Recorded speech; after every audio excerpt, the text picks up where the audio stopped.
A disclaimer, this video may contain upsetting or traumatizing information.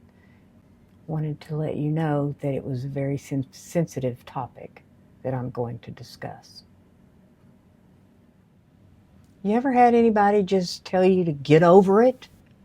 Just get over it. And yet, you know that you won't.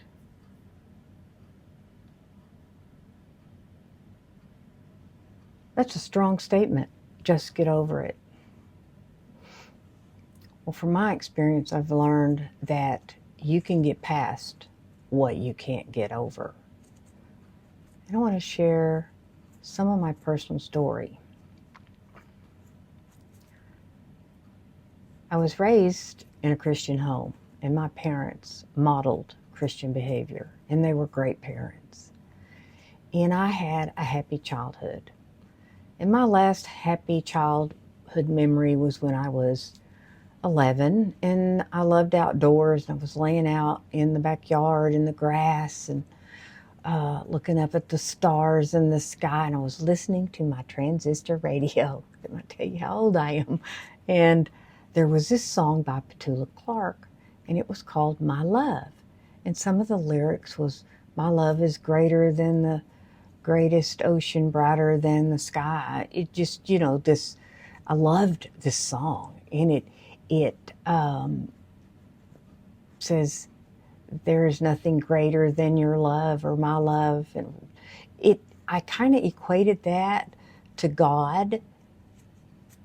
But then something happened in my life. Someone sexually abused me. And it went on for 2 years. And it ended as quick as it started. And I can remember withdrawing and disassociating.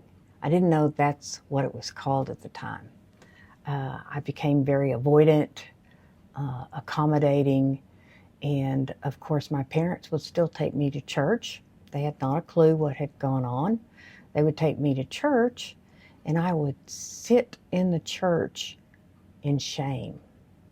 Because you see, because of that, I became very sexually promiscuous. And that shame, and I felt like God, how could God love me? After, what I was doing. I really thought I was going to hell. And that conflict, that inner conflict, and I just really was wounded. My inner child was wounded. I equate that inner child or that as my soul. And this was an affront to my soul. And, through all of that, of course, I became pregnant at 16. I went to a home for unwed mothers. I had a little girl, and I held her for 30 minutes. And then she was taken. And I gave her up for adoption. And I went home, and there was this hole in my gut. And of course, being from the nice family, and we didn't talk about stuff, it was never talked about. That was it. Shove it under the rug. Let's not talk about it. I would cry myself to sleep. And through the years, because of what happened to me, I was in survival mode. And I made decisions. And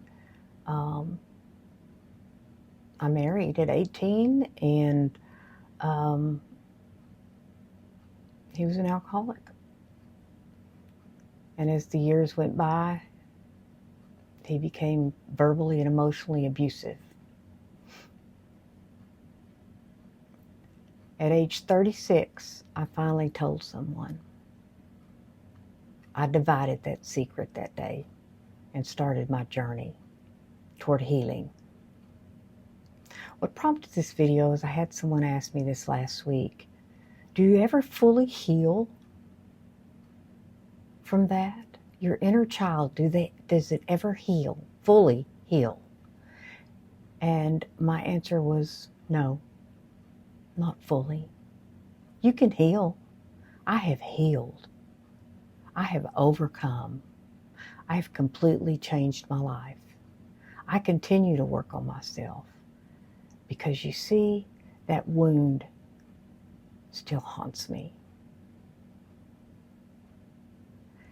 I know today that my deepest wound has become my greatest asset.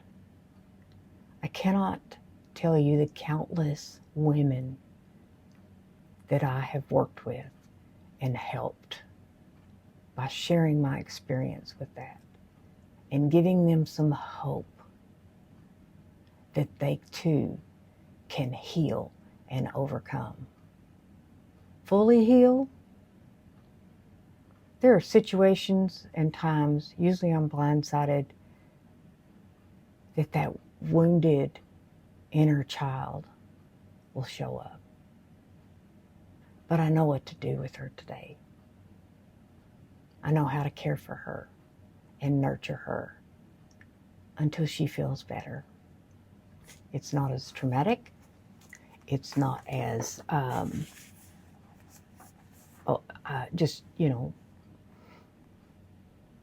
I'll slip back into survival mode for a little bit. I might disassociate some. But I know how to care for that inner child. I know how to nurture her.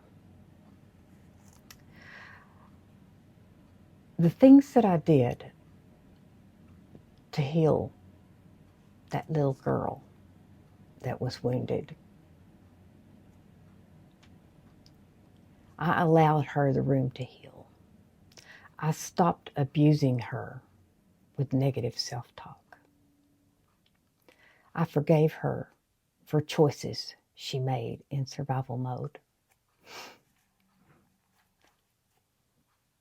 I stopped her childish behavior and allowed her to still be childlike.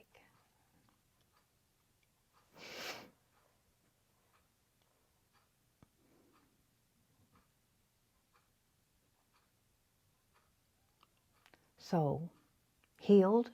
Yes. Overcome? Yes. Fully will haunt me. I got to the point to where I accepted that happened to me. Fully accepted. Integrated it into the woman it has made me today. At 5 years old, I had a professional portrait made of me in a little hat and a dress my grandpa bought me. And in counseling, he suggested I put this picture on my wall and to look at that little girl who was pure and free. And I would look at that picture and I would think, I wonder what kind of woman I'd have been had that not happened to me. And one day I realized it's my responsibility to become that woman today. And that's what I did. And I strive in a bumbling, muddling way every day to improve myself. Because I know if I don't, all that stuff will come back. It's biblical. You clean out the house, and if you don't put stuff in, all that stuff comes back. All of it. This is a very deep subject, dark subject, but needs to be talked about. It's talked about more today, and I have been feeling the urge to share parts of my story. And that question I was asked sparked this. Will my inner child ever fully be healed? No. You won't get over it, but you can get past it and you can live a full life. If you feel like you're drowning today, I know a man that can walk on water. And today, I know that I have God's favor. I don't have to earn it. I don't have to perform or get approval or get good enough. I have God's favor. And I can be me on purpose.